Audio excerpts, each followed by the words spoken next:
In the morning, the mountains gradually awake from sleep. The moon is gone. Only a dense white fog remains from which the mountains rise.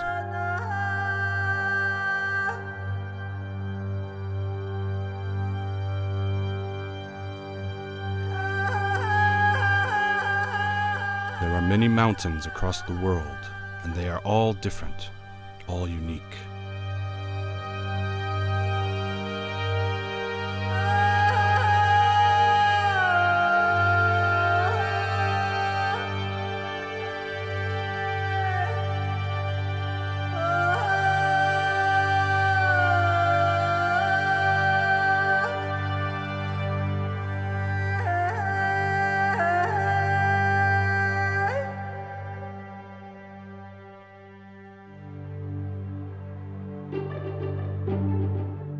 Let's ask historians what they know about the giant mountains. A historian will talk about mysterious mountains in the north of Bohemia, through which seekers of precious stones used to wander. And about mountain streams where precious stones were panned for.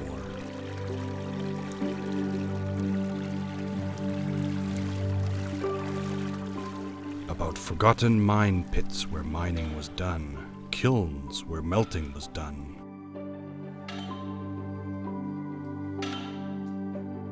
A historian will talk about deep and inaccessible forests where families of forced exiles used to hide at the beginning of the 30 Years' War. About meadows that face the sky where old women with their backs bent used to collect herbs.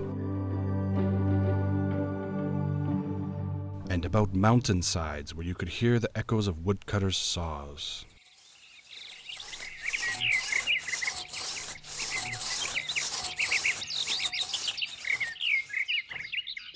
A historian will recall with emotion scattered timber houses where you could hear looms at work. Or the songs of glassmakers' grindstones.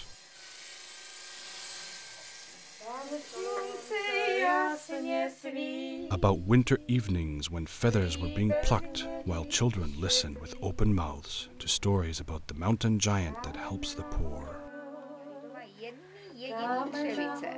A ten si je mohl obouť vzájemně, když šel do háje pro nějakou tu souš.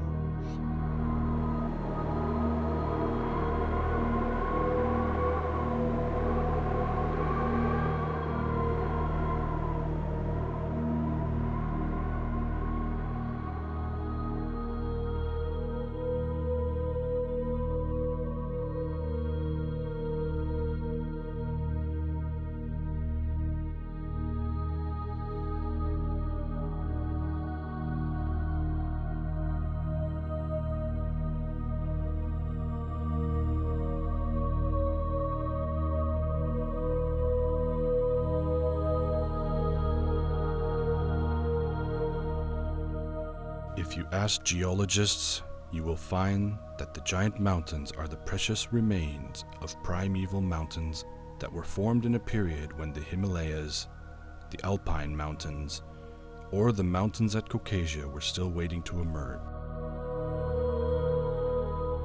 You will learn that these famous mountains are 3 generations younger, which means that Snishka is Mount Everest's sweet great-grandmother.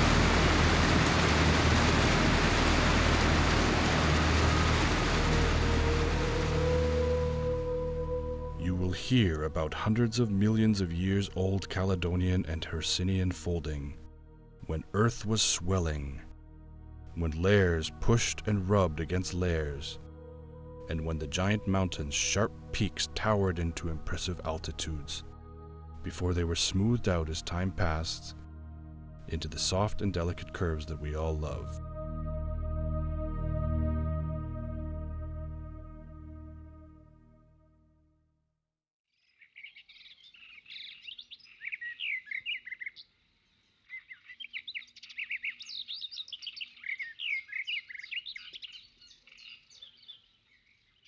Let's not just talk about geologists' respect and honor towards the mountains.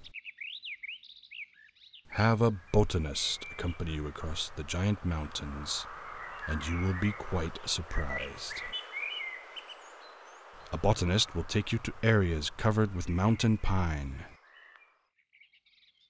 and to deep blue prehistoric peat bogs, which used to mirror the images of prehistoric inhabitants. You will see precious glacial relics brought here by glaciers from the far north. Salmonberry, small Lapland willow, or tender anemone narcissiflora.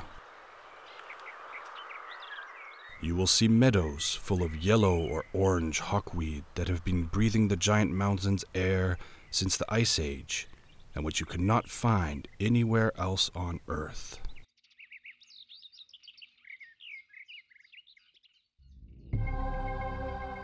All of these are world sensations found in one of Europe's richest floristic locations. The location has been protected by our state since 1963 and by Poland since 1959, when, to the satisfaction of a wide range of scientists, it received the status of national park. All of the botanists, entomologists, ornithologists, zoo geographers regard the giant mountains as an exceptional phenomenon, and they come here as to Mother Nature's treasury box, which is being guarded by people from the Giant Mountains National Park Administration.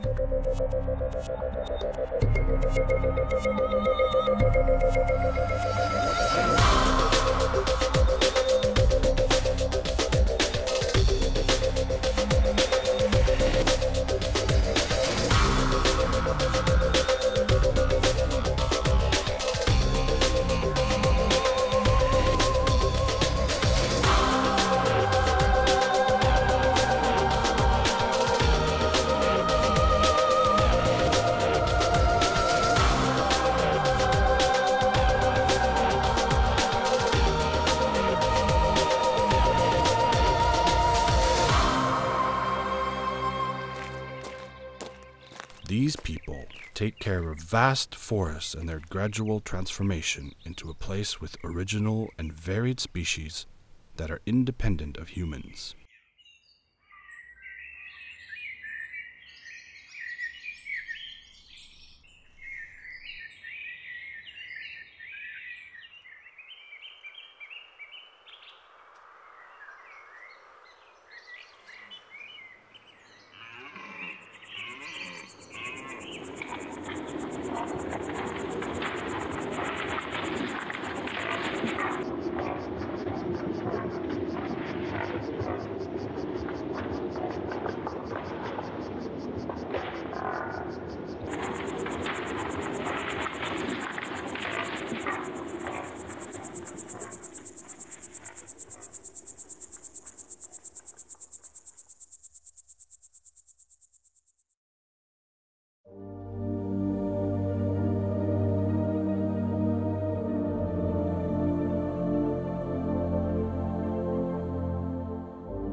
Moreover, there are people that have nothing to do with science and who still come to the giant mountains with the feeling that they are encountering something unique and exceptionally precious.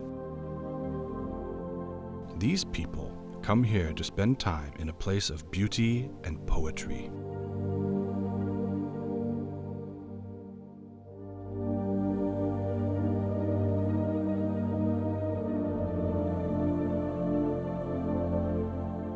They let themselves be taken in by the monumental desolation of Studnichny Hora, or by the mysterious atmosphere of Labsky Dul. They allow themselves to be captured by the sweet magic of timber houses spread across the mountainsides, or by the high sky above the river's valley.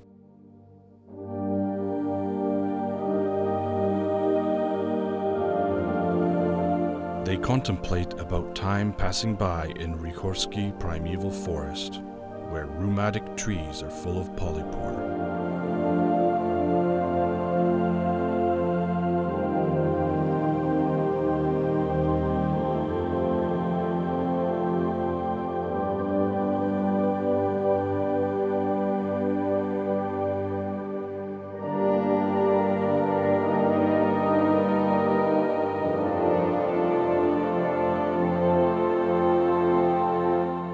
They become overwhelmed on a meadow that is white with the blossoms of paskflower. They experience the former dramas of nature's elements above Snezhne Yami's gulfs, relaxing humming of deep forests.